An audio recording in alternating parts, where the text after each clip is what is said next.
तो आज से हम क्या पढ़ेंगे, लिमिट एंड कॉन्टिन्यूटी। उससे पहले हम देख लेते हैं प्रीवियस क्लास में क्या क्या था एंड उसका थोड़ा रिवीजन कर लेते हैं, ठीक है।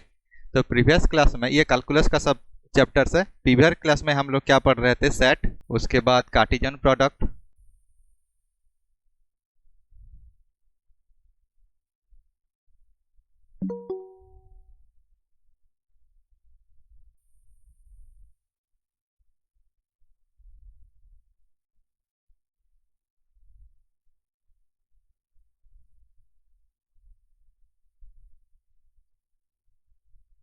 सर माइक ऑफ हो गया। माइक ऑफ नहीं हुआ है, वो अभी तक भी ऐड होते हैं ना, तो इसलिए थोड़ा प्रॉब्लम हो रहा है।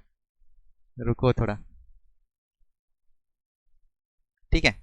तो हम क्या क्या पढ़े हैं, सेट क्या है, कार्टेशियन प्रोडक्ट कैसा होता है, उसके बाद रिलेशन, उसके बाद फंक्शन। आज पढ़ना था हम लोगों को टाइप्स ऑफ फंक्शन, ठीक है। तो देखते हैं, ये मैथमेटिकल फंक्शन वो चैप्टर्स है। पहले है सेट थ्योरी। क्या होता है, a set is a well defined collection of object, जिसमें कि वो ऑब्जेक्ट क्या क्या होता है, एलिमेंट्स होता है, नंबर्स होता है, ठीक है, और डिफरेंट काइंड्स ऑफ फिगर्स भी हो उसमें रह सकता है। देन उसके बाद क्या करते हैं, सेट का जो हम यूजुअली फॉर्म बनाते हैं उसका रिप्रेजेंटेशन क्या होता है, कैपिटल लेटर्स में। जैसे कि ये एक सेट है, इस सेट में क्या रहेगा, कुछ एलिमेंट्स रहेंगे, ऐसे ऐसे कुछ एलिमेंट्स हैं, ठीक है। अभी क्या है, इसमें कोई भी एलिमेंट नहीं है, तो इसको क्या बोल सकते हो, फाई सेट और नो एलिमेंट सेट। यहाँ पे कुछ एलिमेंट ही नहीं है। जब यहाँ पे कुछ एलिमेंट रह जाएगा तो उसको बोलेंगे एक प्रॉपर सेट। मान लीजिए बी एक सेट है, उसमें 2-3 एलिमेंट है, 1, 2 एंड 3, तो इसको बोलेंगे एक सेट। वो रिप्रेजेंट करता है कैपिटल लेटर में, और उसका जो एलिमेंट्स है वो नंबर्स में होता है, कभी कभी स्मॉल लेटर में भी रिप्रेजेंट करता है। मान लीजिए और एक सेट है सी, जिसका कि एलिमेंट है डी एंड ई। और एक सेट लो, सपोज मान लो डी ले लो, जिसमें कि आपका क्या होता है, सपोज मान लीजिए जितना भी कोविड का जितना भी अभी तक निकला है मेडिसिन, वो मेडिसिन का सेट ले लो। 5-10 जितना भी निकला हुआ है वो मेडिसिन का सेट ले लो। वो सब क्या होता है, वेल डिफाइंड होता है, वो रिकॉग्नाइज बाय आईसीएमआर होता है, ठीक है। और जो भी वो सेट बनाएगा उसमें वही एलिमेंट ही आएगा। सपोज मान लीजिए मैं बनाता हूँ कि कौन कौन सा मेडिसिन होता है कोविड का जो आपका दिया जा रहा है, ठीक है। तो आप भी बनाओगे तभी वही मेडिसिन सब आएगा, कोई दूसरा बनाएगा, कोई आप डॉक्टर भी बनाएगा तो वही मेडिसिन आएगा। उसको बोलते हैं well defined collection of objects. इसका मतलब वही है, well defined collection of object का मतलब क्या है कि जो भी एलिमेंट प्रेजेंट रहेंगे उसी सेट में, वो सब वर्चुअली और यूनिवर्सली सबके लिए सही है, ठीक है, सभी वही बनाएंगे, ठीक है। नेक्स्ट में क्या होता है, सबसेट और सुपरसेट। सपोज आपके पास दो सेट है, ऐसा एक दो सेट है, सबको दिख रहा है ना ये जो लिख रहा हूँ। हाँ सर। हाँ, सपोज आपके पास ए सेट है ए, जिसका एलिमेंट है आपका 1, 2, ठीक है, और एक सेट है बी जिसका एलिमेंट है ऐसे 1, 2, 3, 4, 5। तो ए का जितना भी एलिमेंट है वो सब कहाँ पे प्रेजेंट है, बी में प्रेजेंट है। ए का जितना भी एलिमेंट है हमारा बी में प्रेजेंट है। So B set can be called as superset of A. B set can be called as superset of A. A set is called as subset of B. तो ऐसे subset को कैसे represent करते हैं, A is the subset of B. And superset को कैसे represent करते हैं, B is the superset of A, ठीक है। Yes sir.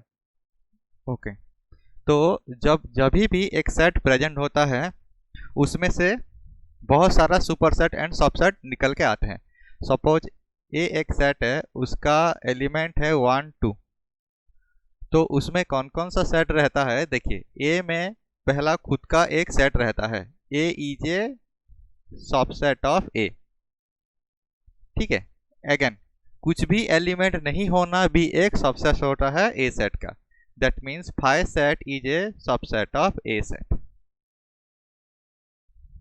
ठीक है, तो इतना ठो सबसेट मिल गया आपका ए सेट का।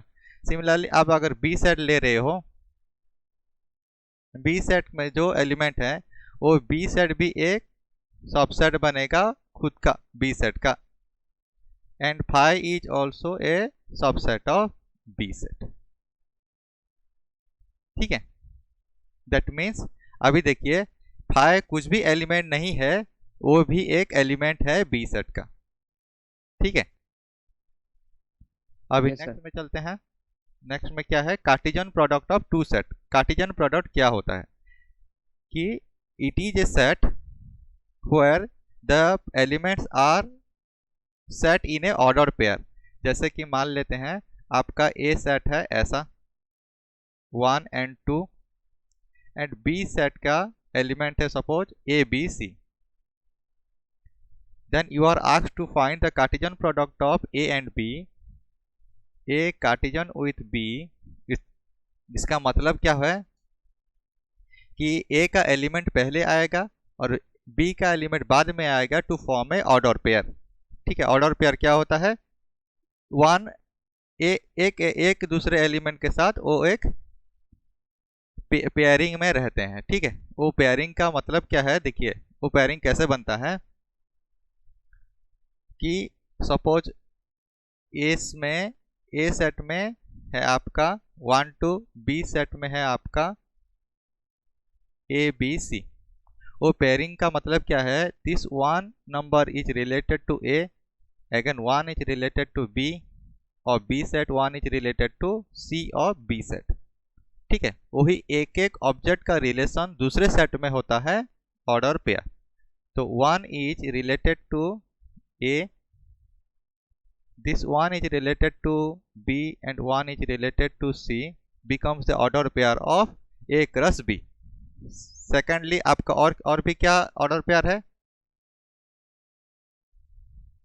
ये 2 रिलेटेड है किसके साथ, A के साथ, ये 2 भी रिलेटेड है B के साथ, ये 2 भी रिलेटेड है C के साथ। तो 2A 2B एंड 2C, ये सब हैं order pair of Cartesian product. ये सब जो एलिमेंट मिला है ये एलिमेंट है कार्टेशियन प्रोडक्ट का, और ये है आपका ऑर्डर पेयर। ठीक है, देखिए इसमें दिया है the set Cartesian product of P and Q define the order pair from the set P from the set P and Q from the set BQ। ठीक है, अगर इसमें किसी में भी कुछ एलिमेंट नहीं है तो वो क्या बनेगा, वो एक एम्प्टी सेट बन जाएगा। सपोज P एक फाई सेट है जिसमें कि कुछ एलिमेंट भी नहीं है, और Q में ऐसे 1 2 है।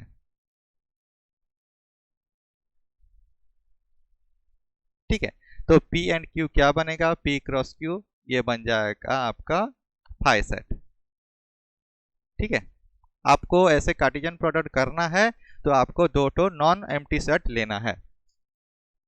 ठीक है,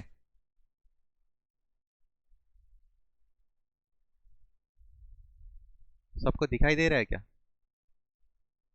हाँ सर। हाँ ठीक है, नेक्स्ट में क्या है, रुको उसको सेव कर लेते हैं। नेक्स्ट में क्या है आपका relation on A set. Relation क्या है, आपको 2 सेट दिया गया होगा, उसी सेट में जितना भी कार्टेशियन प्रोडक्ट है वो निकाल लेना, उसी में से आप क्या करोगे, एक आपका सबसेट निकाल लेना, उस सबसेट को बोलते हैं रिलेशन। देखिए इसमें डेफिनेशन क्या है, if A and B are 2 non-empty sets given to you, then any subset of the Cartesian product of A cross B will be a relation from A to B। ठीक है, and mathematically it is shown as relation is a subset of Cartesian product of A cross B which is R। ऐसे R is a subset of A cross B। ये R क्या होता है, any relation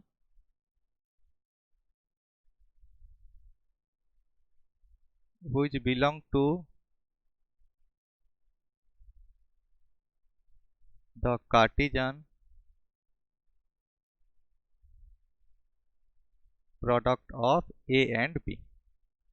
और वो relation का direction कहाँ जाता है, ए टू बी होता है।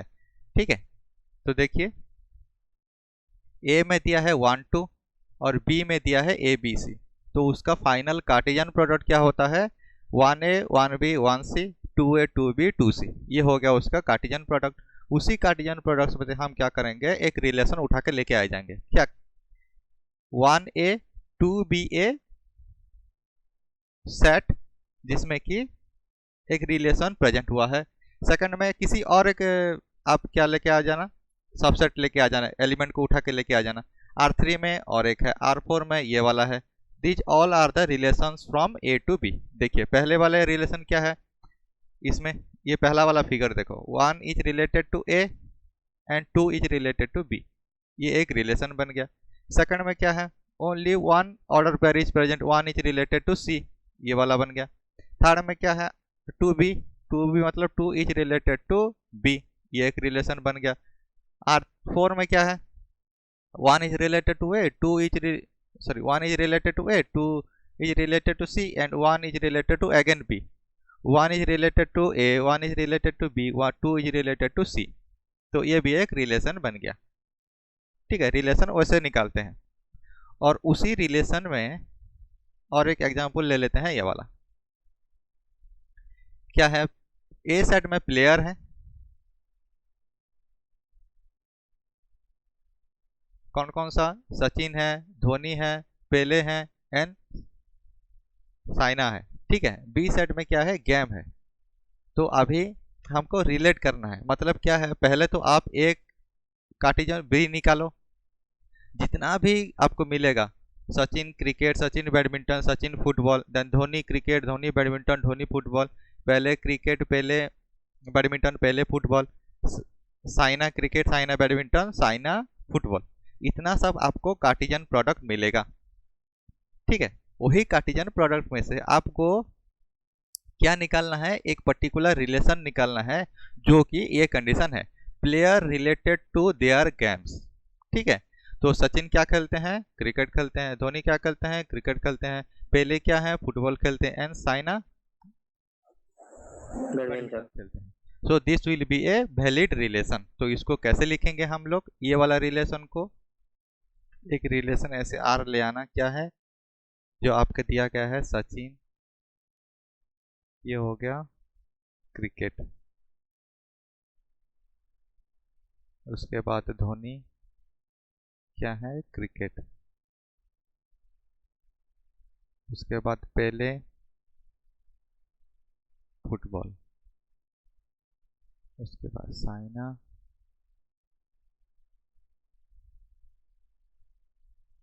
ये है बैडमिंटन। ये हो गया आपका एक रिलेशन। ठीक है, नेक्स्ट में चलते हैं फंक्शन। फंक्शन क्या होता है, एक स्पेशल काइंड ऑफ रिलेशन होता है जो कि दो सेट में से गुजरता है, और उसमें क्या है कि जो एलिमेंट्स है पहले सेट का वो सब कनेक्टेड होता है बी सेट के साथ। ठीक है, मान लीजिए x and y are two sets and it is given that, ऐसे हैं। फंक्शन क्या है, देखिए ऐसे एक दो सेट हैं, इन दो सेट में से एक रिलेशन हम लोग एस्टेब्लिश किए हैं पहले रिलेशन वाला चैप्टर में। उसी रिलेशन में क्या है, जितना भी एलिमेंट हमारा ए सेट में है, that all are to be connected in b set. ठीक है, तो 1 is connected to a and 2 is connected to मान लीजिए बी। तो पहले सेट में जितना भी एलिमेंट थे 1 2 वो सब कनेक्टेड है बी के साथ, एंड उन लोगों का क्या होगा, ये जो एलिमेंट है 1 2 उन लोगों का सिर्फ एक ही कनेक्शन बनेगा बी के साथ। ठीक है, एक एक एलिमेंट का कनेक्शन बनेगा बी के साथ, तो उसको बोलेंगे एक फंक्शन। तो इस जो रिलेशन अभी हमने लिया है, 1 is connected to a and 2 is connected to b, ये एक रिलेशन अभी क्या कहलाएगा? Function. Function from set A to B, ठीक है, ये वाला एक फंक्शन बनेगा। उस फंक्शन का कुछ भी एक वेरिएबल लेके आप उसको स्टेट कर सकते हो, जैसे कि इसमें दिया है, देखो फंक्शन का डेफिनेशन क्या दिया है, let x and y be two non empty set. Non empty set का मतलब क्या है? उसमें कुछ एलिमेंट भर्ती होके है।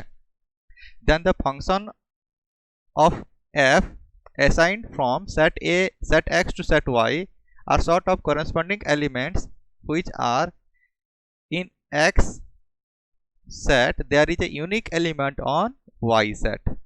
मतलब X set का एक ही एलिमेंट होगा Y set में, that means they have a proper connection, ठीक है। उसका हिसाब से एक एग्जांपल देखो, ये मान लीजिए X के सेट में क्या है? एक एलिमेंट है 1। बी सेट में कौन सा एलिमेंट बनेगा? ए सेट में एलिमेंट है 1, और इसमें इन दोनों में से एक रिलेशन है एक्स स्क्वायर वाला रिलेशन, ठीक है। तो 1 एलिमेंट का स्क्वायर क्या बनेगा? 1, जो कि बी सेट में प्रेजेंट होगा। सिमिलरली इसमें अगर 2 होगा तो इसका एक प्रॉपर एलिमेंट क्या होगा? 2 का स्क्वायर 4, ठीक है। तो 1 is related to 1, so this relation becomes A cross B. क्या होगा इसका? देखिए ए क्रॉस बी होगा 1 1 1 4 2 1 एंड 2 4। लेकिन आपका जो रिलेशन लिए हो, कौन कौन सा रिलेशन लिए हो? 1 is connected to 1 and 2 is connected to 4। अभी इन दोनों में से ये 1 का रिलेशन इस 1 से है एंड 2 का रिलेशन 4 से है। तो अभी पहले सेट में 1 2 था, वही प्रॉपर कनेक्शन हुआ है आपका 1 4 में, और किसी भी एलिमेंट आपका छूटा नहीं है ए सेट का। तो ये जो रिलेशन हम लिए हैं ये बनेगा एक function. This become the function from set A to B, ठीक है। वो फंक्शन क्या है? F of A equals to, F of A इसका क्या है? ए स्क्वायर, ठीक है। ये एफ ऑफ ए क्या है? Function of A set. F of A क्या है? Function of all the elements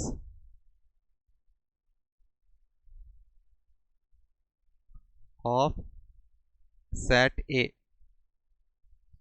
which are present in set B, present in set B, वो ही बनता है f of A, ठीक है। तो f of A में कौन कौन सा एलिमेंट रहेगा? आपका 1 एंड 4। ये 1 किसके साथ रिलेटेड? ए सेट का 1 के साथ, एंड 4 किसके साथ रिलेटेड है? ए सेट का 2 के साथ, ठीक है। और इनमें से एक रिलेशन जा रहा है ए स्क्वायर वाला टर्म और एक्स स्क्वायर वाला टर्म, ठीक है। Yes sir. हाँ, तो नेक्स्ट में क्या चलेंगे और कुछ एग्जांपल होगा देख लेंगे, ठीक है। ये देखिए फंक्शन है, अभी इसमें क्या है? Consider A set A 1 2 3 and एक सेट है A B C D. A set है 1 2 3 एंड बी सेट है ए बी सी डी, ठीक है। देखिए 1 is connected to A, 2 is connected to C and 3 is connected to B. इसमें क्या है? एक फंक्शन है जिसका कनेक्शन कैसा है? 1 is connected to A, 2 is connected to C and 3 is connected to B, ठीक है। तो आप ऐसे कह सकते हो function of 1 results A, function of 2 result C and function of 3 result B. तो आप अगर इसमें कौन सा ए बी 1 2 3 रिजल्ट आंसर डालोगे फंक्शन में, तो उसका रिजल्ट कहाँ पे मिलेगा आपको? बी सेट में A B and C term में। तो ये जो टर्म है ऑर्डर पेयर का 1 2 and 3, these are called as domains of that function.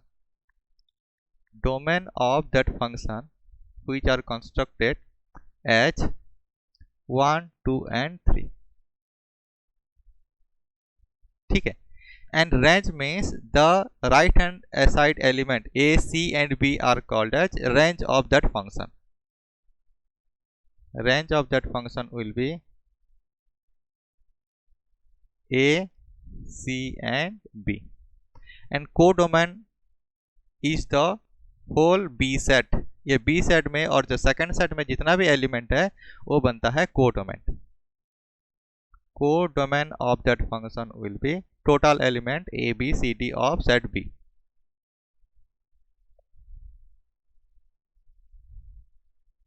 ठीक है, ये क्या आपका डोमेन, रेंज एंड कोडोमेन. देखिए जब भी एक फंक्शन बनता है तो पहले वाले एलिमेंट का ये सेट ए का जो एलिमेंट है उसका एक इमेज प्रोड्यूस होता है सेट बी में, ठीक है. 1 has the image on set B that is A, 2 has the image on set B that is C, and 3 has the image that is on set B which is B. Similarly जब भी एक function produce होता है उसका ये second वाले set और first वाले सेट में एक प्री इमेज होता है जो मैं पढ़ाया था आपको. ये 1 है pre image of A. Similarly 2 किसका प्री इमेज है, सी का प्री इमेज है, एंड 3 किसका प्री इमेज है, बी का प्री इमेज है, ठीक है. सिमिलरली ये ए किसका इमेज है, 1 का इमेज, बी किसका इमेज है, 3 का इमेज, एंड सी किसका इमेज है, 2 का इमेज, ठीक है. ये इमेज प्री इमेज का कॉन्सेप्ट गया, ठीक है. और नेक्स्ट में क्या पढ़ेंगे, कांस्टेंट वेरिएबल और फंक्शनल वैल्यू क्या होता है, क्लासिफिकेशन ऑफ फंक्शन क्या होता है, ये सब हम नेक्स्ट क्लास में पढ़ेंगे, ठीक है. ठीक है सर. हाँ तो आप थोड़ा जल्दी आओ यार, ये मेरे को ये आज खत्म करना था ये वाला कंपोजिशन ऑफ फंक्शन जो सब है.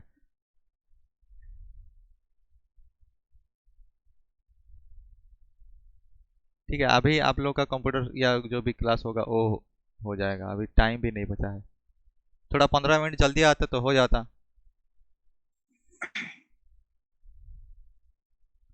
ठीक है, तो जितना पढ़ें उतना काफ़ी है. अभी आप प्लस टू का जितना भी क्वेश्चन कर सकते हो.